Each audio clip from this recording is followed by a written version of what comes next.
So what's your favorite outdoor activity? Biking, jogging, fishing? Fishing, not so much for me. I hate putting a little worm on the hook, but that's a whole nother story. Perhaps playing a game with your children, that I love. But no matter what activity you love, more than anything, it probably involves using a product that somebody else has invented. Well, our next guest this morning, a successful inventor, knows a little something about inventions. Meet George Davison, aka Mr. D, CEO and founder of Davison. Welcome back to the show. Thanks, Danielle. Always so good to have you here. You know, I want to start off with this. Have you ever heard somebody say, I've got this great new invention for this product, and then a few years later, yeah, that product is on store shelves, but they didn't get it there.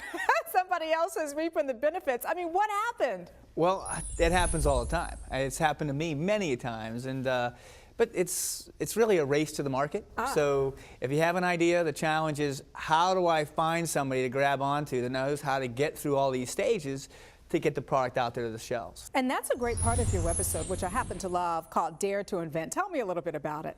All right, well, the Dare to Invent series is all about these inventors who just dare to go out into the world and try to get their idea in the market. Yeah.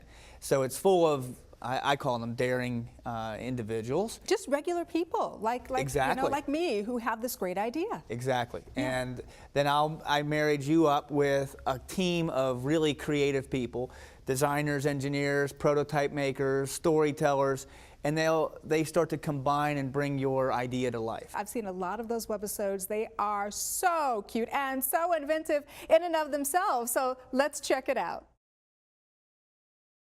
Meet John Ivorone. He's a former boxer and an avid sportsman from California. His idea, a new scooter that would have a West Coast surfing feel when you ride on it on the street, and it would easily glide over bumps and cracks too. At the time of the Razor scooter boom, I looked at that product and I bought them for my kids, but I didn't really consider it a safe product or something that was that you could do a heck of a lot of maneuvering on. Well, just imagine for a minute that you're John. You're out there watching your kids and they're having fun and they're on their little tiny scooter. Next thing you know, the little wheel gets caught into a crack or it hits a stick and they go flying over the handlebars. Nate's a veteran rider of scooters and skateboards, so naturally, we assigned him to develop John's idea. His team had the tough mission of crafting a scooter that would be appealing to kids and teens, inexpensive to manufacture, and it's going to have to fit into the right company's product line. Right away I thought, well, let's join two. Let's join a front of a bike and a back of a skateboard.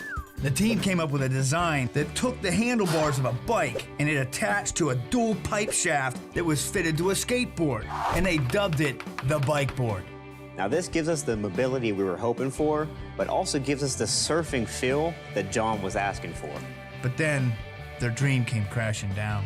Learned that it's too big and it's not fitting in a standard shipping box for a bike. The bike board design was too bulky to ship and too expensive to manufacture, and some major engineering issues surfaced. What's on your mind? The handlebars there's a weak point that's about to break, so at this point they might be halting any production on this thing. John's idea had lost momentum, but Nathan's team wouldn't quit. We went back to the drawing board and we figured out we had to scrap the whole double frame design. Using just a single frame made stronger by adding a vital triangular insert under the handlebars. They designed a strong two-piece frame that would let it now fit into a standard bike box too. Before the company would sign off on the fresh design, it had to be tested.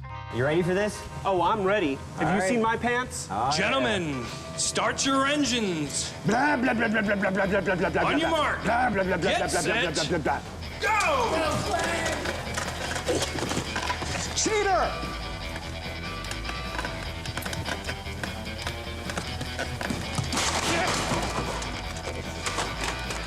Dirty pool!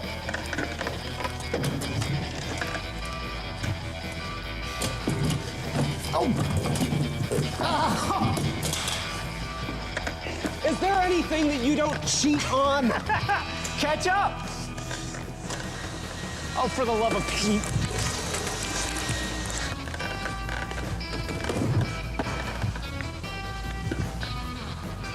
No, no, no, no, no.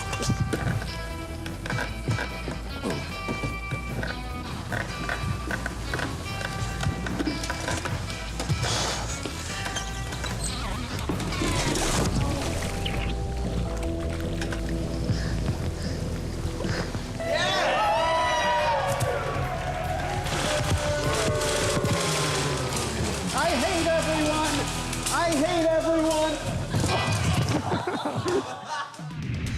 John's California dream got green-lighted for production and was rewarded by a big wave of success and stardom.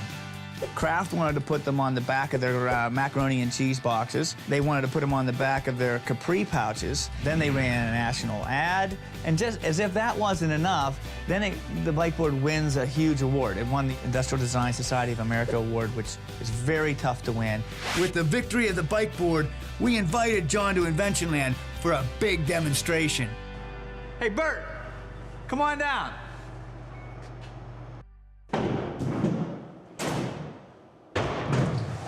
Nice.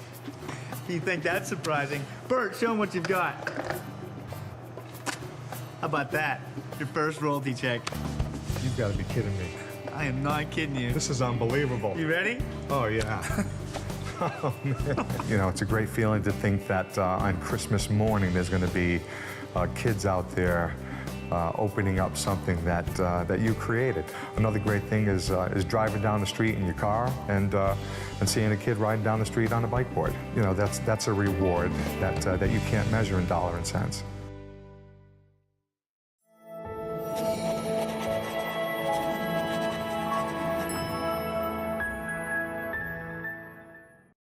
What a great idea. Can I tell you how much my boys would love that? They would be on that every single day.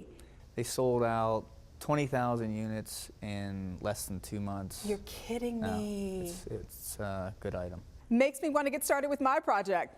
You're going to save some one-on-one time for me, though, right? You and everybody else. Everybody in here has an idea. Get in line with everybody else. I thought we had a connection here, George.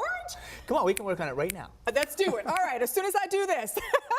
But you know what? I can't tell you how much I've loved having you on the show because you really have inspired me, and I'm sure a lot of people in our viewing audience to dare to invent. So thank you so much for coming by. Hey, thanks for having me, Danielle. All right.